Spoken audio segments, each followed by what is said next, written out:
กมยังไม่มีใครแพ้ไปอยู่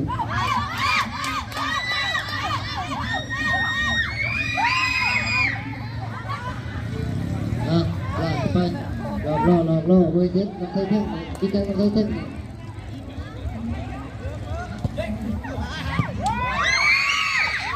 พยายามเจอ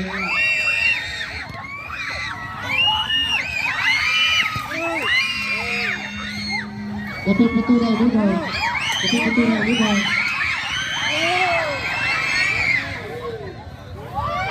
เลยโค้ชยังว่าพัฒนาอยู่ในพัฒนาวัฒนกีฬาบางตีใส่ระบาดนักเตะลุกครับเซนไต่ตอนนี้ที่ว่าเอาตัวสมองออกเอาตัวจริงลงเนาะบุกขนาดตัวชี้แดงบอลเองเมื่อกี้ตัวสมองลงเอาตัวจริงลงตัวสมองลงเอาตัวจริงสมองออกเอาตัวจริงลงเวลาบอลดูที่เขาที่ว่าตัวนั้นครับที่ปีนี้เราถูกยิงไปเลยก็ตัวซ่อมไปแล้วมีตัวสมองอะไรอยู่ตัวที่ขอลงไปน้ำปิดที่ว่าที่กระโดดที่ว่าง่ายมากน้ำปิดทำไมแต่ว่านั่งที่บอลลูนนี่แต่เป็นอะไรแต่ว่านักป้าเป็นคนใดเป็นเกียรติเดี๋ยวจะคือเป็นคนใดทางจะได้ครบแล้วกี่ปีอย่างรถระยมมาเนาะ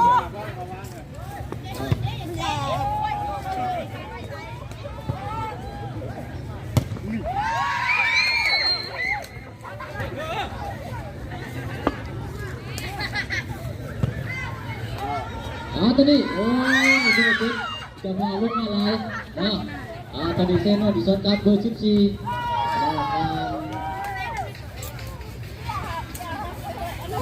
เบอร์7โยงไอเบอร์15โซนไทยโอ้เบอร์7โอ้ที่มา77เนาะต้องมา77โอกาสไม่อีกได้ลุกโอกาสหน้าจ้าแจ้งเนาะแต่ว่าจะนิ่งทันใดเก็บบ้านของเราเทลุงสำหรับเบอร์7อีกไอ้ลุงต้องว่าไอ้ลุงการไปนิ่งลงนี่เนาะแต่ว่า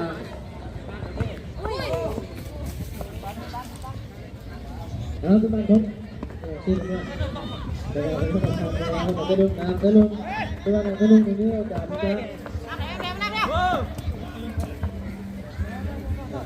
ตอนนั้นเทลุงนี่ก็มีนักเตะที่ดีเพราะเราซึ่งมีตัวเป็นตัวกันกับนักเตะเดิมมีพี่น้องนักเตะเดิม2 คนเงินตังเลยมีการเป็นคนครับทุกคนเวลาเรายังเห็นอะไรดีไปแล้วตอนนี้สายลมนี่ที่ว่าเป็นคนธรรมดาคนนี้ไปแล้วคนนี้ไปแล้วกรรมการมาได้ไหนระวังนะตอนนี้กรรมการเตรียมตัวนักกีฬา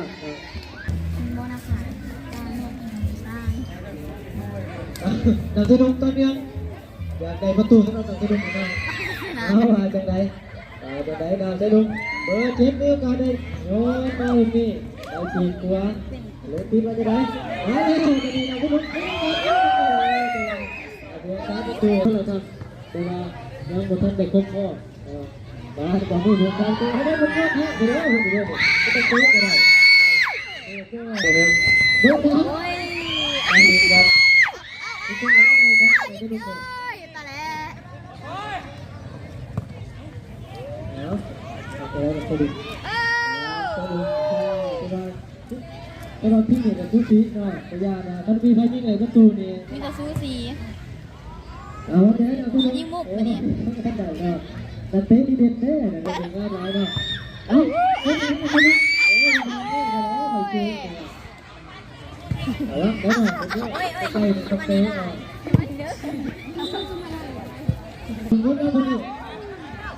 ปแล้วมาขอทางเบอร์7เข้ามาทุกคนเบอร์7เอาทุกคนมาได้กรรมการเป่ามีบ้านถึงมือนักศึกษาอยู่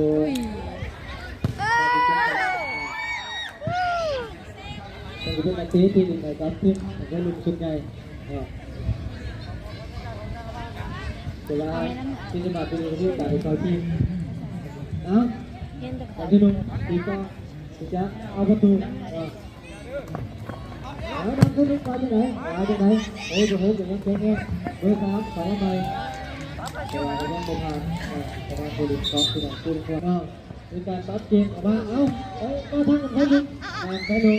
ตอนนี้ยังไงรับไปแล้วเอาเอาเดี๋ยวเอาตอนนี้เวลากันเลยรับจอบมอขม่าดูตรงนี้ใช้ลุงมีโอกาสครับตามประตูตัวอันเชื่อกันเลยนะมาสักการะมาเยอะโอ้ดูนวดแต่ยังเนี้ยวแหน่ด้วยกันเป็นเงินเรียบร้อยโค้ดนะจ๊ะด้วยการใส่ลบครับนักกีฬาโอ้ผู้รักษาประตูดูนวดที่ว่าเนี้ยวแหน่เนาะเนี้ยวแหน่โอกาสพลาดไปง่ายก็ยังไม่ทันติดต่อเนาะโอกาสบุกเอาว่าจะได้กรรมการอีบีแต่ยิงคือกัน ใช้ลุงเบิร์ดเจ็ด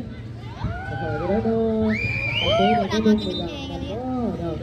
จริงๆใช้ลุงเดี๋ยวมาดูกันโอ้ตัวรักตายโอ้ได้วิ่งถือกันตัวได้ปล่อยที่ไหนกรรมการจะต้องมีเวลาเป็นโอกาสของน้ำใช้ลุง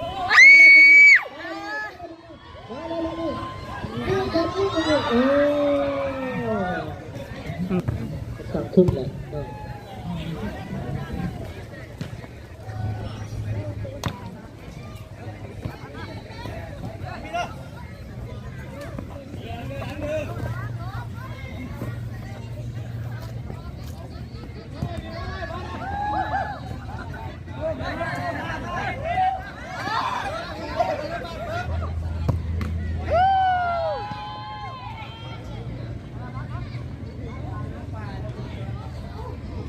เราใช้ลุกมาเจ็ดมีโอกาสได้ลุกมาตรงนี้ที่ว่าผู้รักษาประตูครับดูมันนวดดูบอธรรมดาเนาะได้หุ่นได้ห้อยทางพี่ลุงตอนเรียนด้วยกันลุกเอาประตูแต่ว่าเรายังจะทันได้